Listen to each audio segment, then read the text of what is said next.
Bonjour à tous et bienvenue dans la deuxième vidéo du chapitre 4 qui s'intitule « Quels sont les fondements du commerce international et de l'internationalisation de la production ?» Dans la vidéo précédente, nous sommes revenus sur les évolutions du commerce international et sur les différentes explications économiques des échanges internationaux et notamment de la spécialisation des pays en fonction de leurs avantages comparatifs qui dépendent de leur dotation factorielle et technologique. Dans cette vidéo, nous allons revenir sur les échanges entre pays comparables en s'intéressant notamment aux différenciations verticales et horizontales des productions et à la fragmentation internationale de la chaîne de valeur qui en résulte. Les avantages comparatifs et les différences en dotation factorielle et technologique expliquent assez bien la division internationale du travail, c'est-à-dire la répartition des différentes activités entre les pays et les échanges qui en résultent entre des pays économiquement différents. Il s'agit alors d'échanges et de commerce interbranches, c'est-à-dire portant sur des produits appartenant à des branches d'activité différentes, du textile contre des voitures par exemple.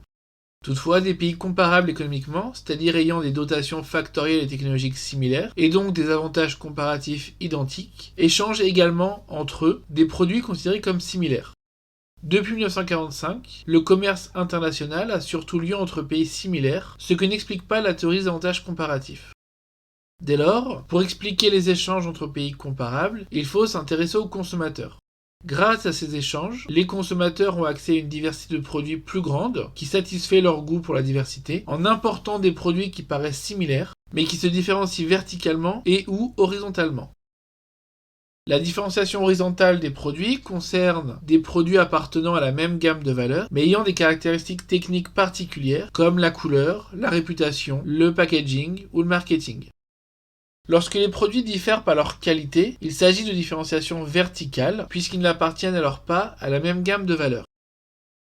Les échanges entre pays comparables permettent aux entreprises d'élargir leur marché et leur clientèle, et ainsi de profiter davantage des économies d'échelle afin de réduire leurs coûts de production et leur prix de vente. En effet, si ces entreprises devaient seulement produire pour le marché intérieur, leur production serait plus faible, elles bénéficieraient moins des rendements d'échelle décroissants, et donc proposeraient des coûts plus élevés. Ces économies d'échelle sont avantageuses aussi bien pour le producteur qui peut augmenter ses bénéfices en réduisant ses coûts de production, mais cette baisse des coûts de production peut également se répercuter par une baisse des prix, ce qui est cette fois-ci à l'avantage des consommateurs.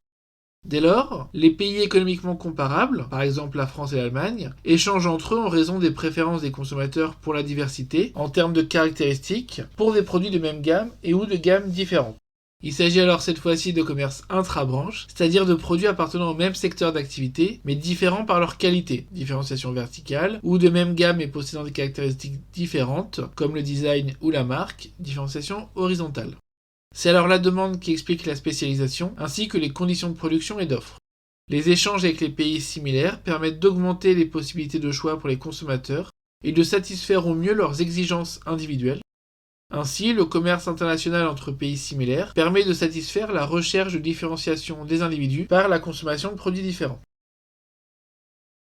Les échanges entre pays, qu'ils soient comparables ou différents, conduisent à la fragmentation et à l'internationalisation de la chaîne de valeur en raison de la spécialisation des pays dans différents types de production ou différentes opérations de production.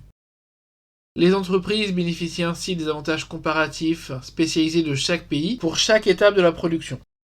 La fragmentation de la chaîne de valeur, c'est-à-dire la division de la production et de la création de valeur ajoutée en différentes opérations, permet de produire à l'échelle internationale avec les travailleurs les plus compétents, les infrastructures et les technologies les plus efficaces, le système fiscal le plus avantageux.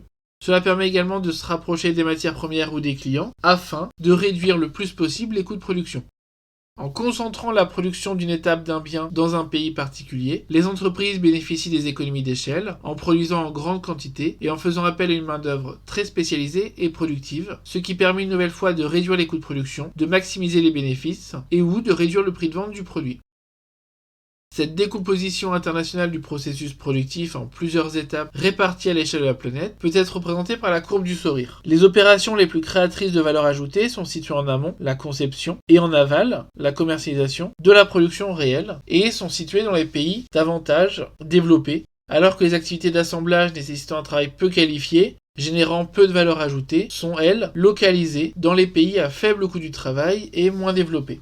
Les firmes multinationales, c'est-à-dire possédant au moins une unité de production à l'étranger, participent à cette fragmentation de la chaîne de valeur en s'approvisionnant dans les différents pays, en sous-traitant une partie de leur production et en faisant circuler des biens intermédiaires, semi-finis, qui contribuent à l'augmentation du commerce international. En effet, les firmes multinationales échangent avec leurs différentes filiales à l'étranger, il s'agit donc d'un commerce intra-firme. C'est pourquoi certains biens, incluant plusieurs composants, font plusieurs fois le tour du monde avant d'arriver au consommateur, si on inclut l'ensemble des transferts des différents composants d'un produit. L'internationalisation des FMN, des firmes multinationales, repose sur différentes stratégies d'internationalisation de la chaîne de valeur, soit en créant des filiales à l'étranger grâce à des IDE, des investissements directs à l'étranger, soit à travers des contrats de sous-traitance, de franchise ou de licence. J'espère que cette vidéo vous a plu et vous a aidé à mieux comprendre pourquoi des pays comparables économiquement échangent entre eux à l'aide des concepts d'échange intra-branches, de différenciation verticale et horizontale, ainsi que la fragmentation et l'internationalisation de la chaîne de valeur. Dans la prochaine vidéo, nous étudierons le lien entre recherche de productivité des firmes et la compétitivité des pays à l'échelle internationale. Comme d'habitude, vous retrouverez plus d'informations en description. Bon courage et à bientôt dans une nouvelle vidéo.